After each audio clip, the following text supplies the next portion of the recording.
Hello বন্ধুরা, welcome to back my channel air 360। এই ভিডিওর মাধ্যমে আপনাদের দেখাবো যে ভোটার কার্ডের নিয়মে কিছু পরিবর্তন করা হয়েছে। তো নতুন নিয়মে কিভাবে ভোটার কার্ড অ্যাপ্লাই করব আমরা, আর কি নিয়ম পরিবর্তন করা হয়েছে সেটি আপনাদের A to Z দেখাবো। তো ভিডিওটি স্কিপ না করে শেষ পর্যন্ত দেখুন। আর যারা চ্যানেলটিতে নতুন তারা অবশ্যই চ্যানেলটিকে সাবস্ক্রাইব করে পাশে থাকা বেল আইকনে ক্লিক করবে। আর যারা চ্যানেলটিকে সাবস্ক্রাইব করে রেখেছো তাদেরকে অসংখ্য ধন্যবাদ। তো প্রথমে বলে রাখি, প্রথমে আপনারা কি করবেন, ভোটার কার্ডের যে অফিসিয়াল ওয়েবসাইট সেটি ওপেন করে নেবেন। এনভিএসপি লিখে সার্চ করলে ইলেকশন কমিশন অফ ইন্ডিয়ার যে অফিসিয়াল ওয়েবসাইট ইসিআই ভোটার্স লেখা আছে, দেখতে পাচ্ছেন। তো এই ওয়েবসাইটে আপনি প্রবেশ করবেন। তো এবার ওয়েবসাইটটি ওপেন হয়ে যাবে। তো এখানে আপনি কি করবেন, যদি নতুন ভোটার কার্ড অ্যাপ্লাই করেন তাহলে ফর্ম নম্বর 6, যদি কারেকশন করেন তাহলে 8। তাহলে সব ক্ষেত্রেই ওই একই রকম পরিবর্তন দেখা দিয়েছে। তো পরিবর্তনটি কি আপনাদের বলে রাখি, যে এখন আপনি যে ভোটার কার্ড নতুন বা কারেকশন করবেন, কারেকশনের জন্য অ্যাপ্লাই করবেন বা নতুনের জন্য অ্যাপ্লাই করবেন, সেক্ষেত্রে আপনাকে কি করতে হবে, আধার ভেরিফিকেশন করতে হবে। আধার ভেরিফিকেশন করার জন্য আপনার আধার কার্ডে মোবাইল নম্বর অবশ্যই লিঙ্ক থাকতে হবে।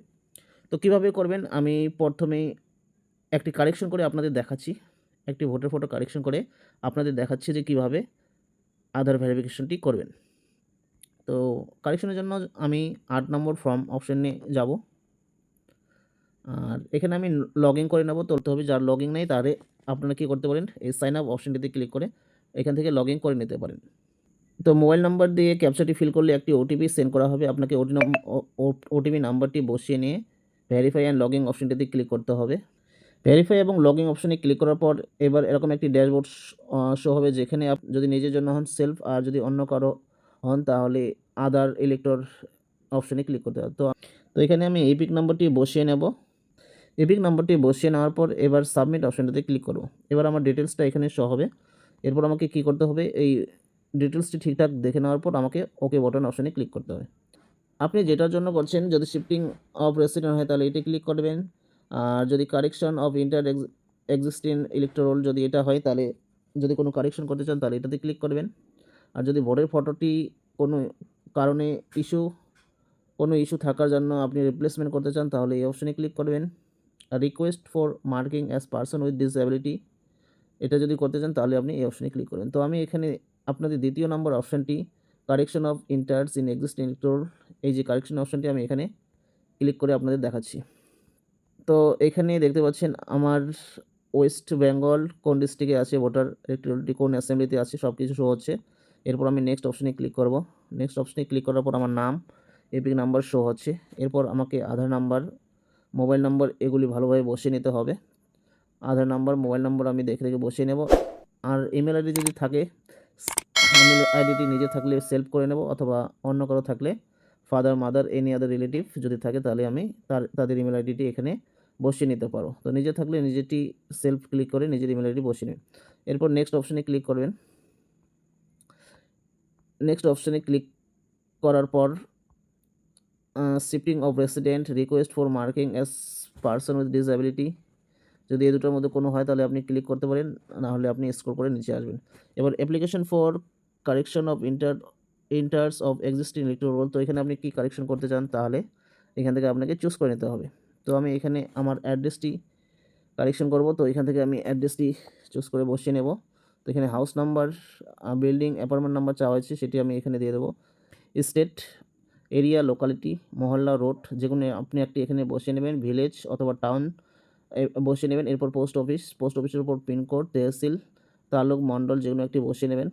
এরপর স্টেট আর ডিস্ট্রিক্ট অটোমেটিক শো হবে। এখানে বলা হচ্ছে আপনি কী ধরনের ডকুমেন্টস এখানে আপলোড করতে চান। তো সাপোর্টিং ডকুমেন্টস যেমন আধার কার্ডটি আপনি এখান থেকে অ্যাড্রেস প্রুফ হিসেবে আপলোড করতে পারেন, তো সেটি আমি এখানে চুজ করে নিলাম, এবং আধার কার্ডটি আমি এখানে 2 MBর মধ্যে আপলোড করে নেব। এরপর নেক্সট অপশনে ক্লিক করব। নেক্সট অপশনে ক্লিক করলে ডিক্লারেশনটি শো হবে এরকম। ডিক্লারেশনটি আমি ভালোভাবে পড়ে নেব। এরপর কোন তারিখে আমি অ্যাপ্লিকেশনটি করছি ডেটটি শো হবে। এরপর প্লেসটি বসিয়ে আমি নিচে নেক্সট অপশনে ক্লিক করব। নেক্সট অপশনে ক্লিক করার পর পরের যে অপশনটি আসবে সেখানে একটি ক্যাপচা শো হবে, তো ক্যাপচাটি দেখে দেখে আমাকে ফিল করতে হবে। এরপর প্রিভিউ অ্যান্ড সাবমিট অপশনে ক্লিক করতে হবে। প্রিভিউ অপশনে ক্লিক করার পর এরকম একটি ইন্টারফেস শো হবে, যেখানে ফর্মটি প্রিভিউ হবে। এখানে আপনাকে ফর্মটি পুরোপুরি ভালোভাবে পড়িয়ে নিতে হবে। পড়ে নেওয়ার পর নিচে স্ক্রল করবেন আপনি ভালোভাবে ফর্মটি দেখে নেওয়ার পর।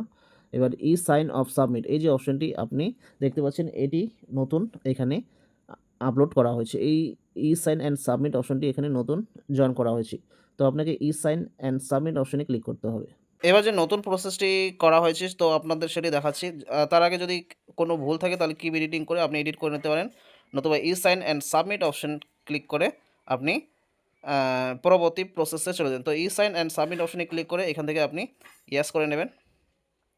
ইয়েস করে নিলে এবার ই সাইন ভেরিফিকেশন করতে হবে, যার জন্য আপনাকে আধার নাম্বারে মোবাইল নাম্বার অবশ্যই লিঙ্ক থাকতে হবে। এবার এখানে আপনি আধার নাম্বারটি ভালোভাবে বসিয়ে নেবেন এবং আধার ওটিপি অপশনে রাখবেন এটিকে। গেট ওটিপি অপশনে ক্লিক করলে আপনার আধার কার্ডে যে নাম্বারটি দেওয়া হয়েছে সেখানে একটি ওটিপি সেন্ড করা হবে। তো এবার আপনাকে কি করতে হবে, তো এখানে দেখতে পাচ্ছেন যে আধার যে নাম্বার দেওয়া হয়েছে সেখানে ওটিপি সেন্ড করা হয়েছে। তো ওটিপিটি এখানে আপনি বসিয়ে নেবেন। ওটিপিটি বসে নিলে এখানে নিচের বক্সটি অটোমেটিক পূরণ হয়ে যাবে। এবার সাবমিট অপশনে ক্লিক করবেন। সাবমিট অপশনে ক্লিক করলে তো দেখতে পাচ্ছেন আমার যে অ্যাকনোলেজমেন্ট এটি এবার শো হচ্ছে এখানে এবং এটিকে আমি এখন ডাউনলোড করতে পারবো। তো এখান থেকে চাইলে আপনি এটাকে ডাউনলোড করে নিতে পারেন। তো এটাই ছিল আজকের ভিডিও। দেখা হবে পরবর্তী ভিডিওতে। যারা